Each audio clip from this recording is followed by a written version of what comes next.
जय हिंद दोस्तों आज के इस वीडियो में हम अनुपात समानुपात के कुछ क्वेश्चन समझेंगे। और ये सारे क्वेश्चन पूछे हुए क्वेश्चन है, किसी ना किसी एग्जाम में पूछा हुआ है। जैसे ये सामने आपको ये क्वेश्चन दिख रहा होगा, ये रेलवे एनटीपीसी में पूछा हुआ क्वेश्चन है। तो इस तरह के क्वेश्चन हम समझेंगे। यदि आप समझ में आती हो आपको बात, तो चैनल को जरूर सब्सक्राइब कर लेना और कमेंट करके हमें बताना, लाइक करना वीडियो को। यदि फेसबुक इंस्टाग्राम आप चलाते हैं तो झा एग्जाम पेज को आप जरूर फॉलो कर लेना, वहां से भी आपको बहुत सारे चीजें देखने को मिलेगी, बहुत सारी इंफॉर्मेशन मिलेंगे। और दोस्तों में शेयर करना। तो इसको हम देखते हैं, इस क्वेश्चन को। जो क्वेश्चन आपके सामने दिख रहा है, एक घड़ी की घंटे की सुई और मिनट के सुई के बेगों का अनुपात, यानी उसके बेग का अनुपात पूछ रहा है। किसका? घंटे की सुई और मिनट की सुई। तो इसको सोचेंगे कैसे? तो घंटे की सुई मतलब घंटे की सुई एक घंटा में कितना चलता है? तो 30 डिग्री का एंगल बनाता है। यानी 12 पे है तो कहां चला जाएगा घंटे की सुई? घंटे की सुई 1 पे चला जाएगा। यदि 12 पे है तो 1 घंटे के बाद वो 1 पे चला जाएगा। तो इस बीच में कितना का एंगल बना? 30 डिग्री का। यानी 1 घंटा मतलब 60 मिनट, यानी 60 मिनट में कितने का कोण बनाता है? 30 डिग्री का।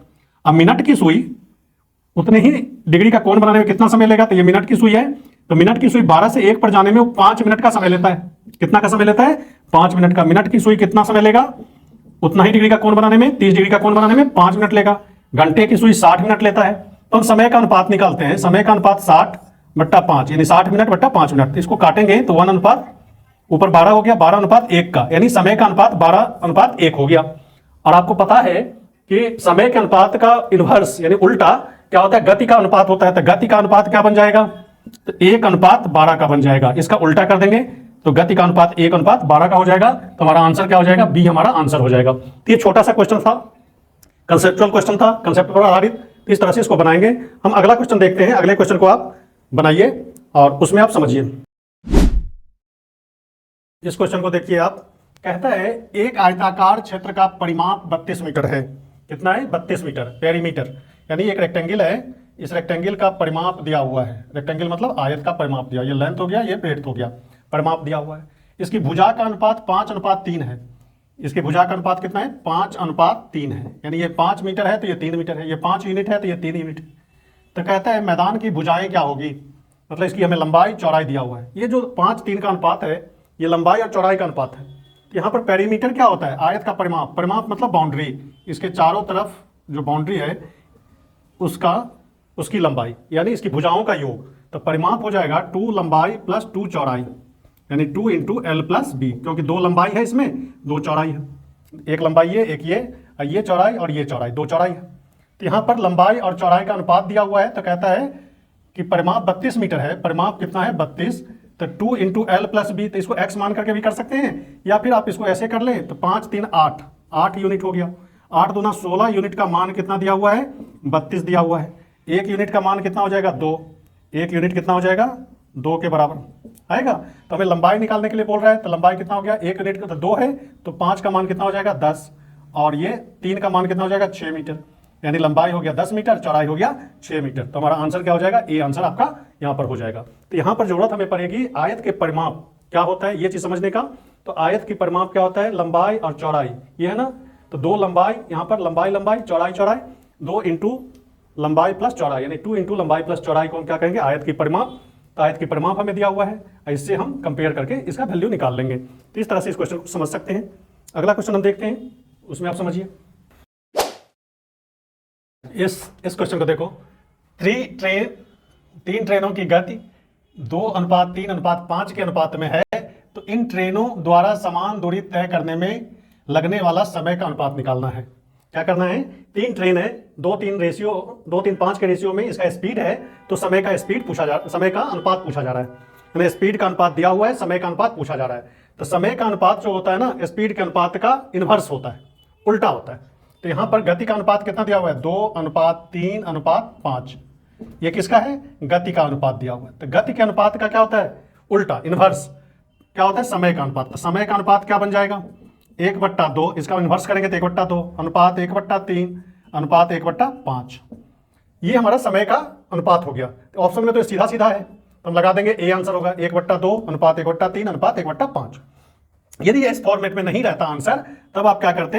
तो 1/2, 1/3, 1/5, इसका एलसीएम लेते आप। तो एलसीएम कितना आ जाएगा? 15 और दूना 30, 30 एलसीएम हो जाएगा। 5 × 15 दूना 30। 2 से भागा दो 30 में तो 15 अनुपात 3 से भागा देंगे 30 में तो 10 अनुपात 5 से भागा दो तो 6। यानी इसको हम क्या करते हैं, ओमिट कर देते हैं, हटा देते हैं। तो 15 अनुपात 10 अनुपात 6, यानी ये हमारा आंसर हो जाता। लेकिन हमारा यहाँ पर फॉर्मेट जो है आंसर का 1/2 अनुपात 1/3 अनुपात 1/5 है, तो यहीं से हमने सीधा सीधा निकाल लिया। यदि नहीं इस तरह से ऑप्शन रहता तो हम 15 अनुपात 10 अनुपात 6 लिखते। यदि कुछ कॉमन आता तो आप काट करके उसको छोटा भी कर सकते थे। अदरवाइज इस सवाल का तो यही आंसर होगा, 15 अनुपात 10 अनुपात 6। अगला क्वेश्चन हम देखेंगे। इस क्वेश्चन को देखिए और बात समझ में आ जाए तो चैनल को जरूर सब्सक्राइब कर लेना और शेयर करना अपने दोस्तों के बीच में।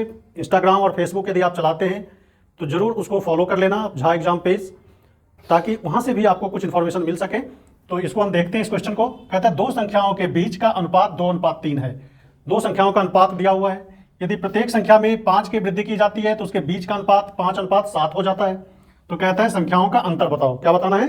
संख्याओं का अंतर बताना है। तो देखो संख्या क्या है, 2 और 3 के अनुपात में, यानी संख्या को मान लेते हैं 2x/3x। ये संख्या हो गया हमारा, x के साथ मान लेते हैं। जब अनुपात में दिया रहता तो हम 2x और 3x इस तरह से इसको लिखते हैं। कहते हैं दोनों में 5 की वृद्धि कर देते हैं। इसमें भी 5 बढ़ाओ, इसमें भी 5 बढ़ाओ, अंश में भी 5 बढ़ाना है, हर में भी 5 बढ़ाना है, दोनों में 5-5 बढ़ा देना है। तो ये बन जाता है किसके बराबर? 5/7 के। अब ये एक टाइप का इक्वेशन हो गया। इसको सॉल्व करना है, क्रॉस मल्टीप्लिकेशन करते हैं। 7 दूना 14x, इसको इससे गुना करना है, मतलब 2x + 5 को 7 से गुना करना है। तो 7 दूना 14x प्लस ये कितना हो जाएगा? 35।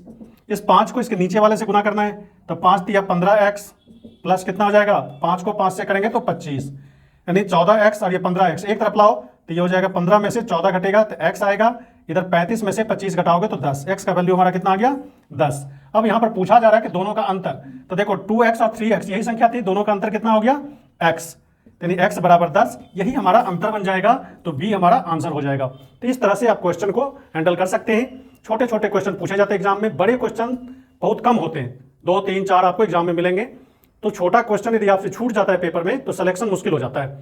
तो कोशिश ये रहे कि आप अपना कंसेप्ट को बेहतर करें, तभी आपका जो कोई ट्रिक आएगा वो ट्रिक आपका काम का होगा। नहीं तो कंसेप्ट नहीं रहने पर ट्रिक भी काम नहीं आते। इतने सारे ट्रिक जमा हो जाते हैं कि आप उसका यूज नहीं कर पाते। तो पहले कंसेप्ट सीखना है कैसे होता है, उसके बाद उसको ट्रिक पर हम लाएंगे। तो इस तरह से आप देखें, झा एग्जाम पेज को जरूर सब्सक्राइब कर लें। मेरा नाम मनीष झा है। धन्यवाद।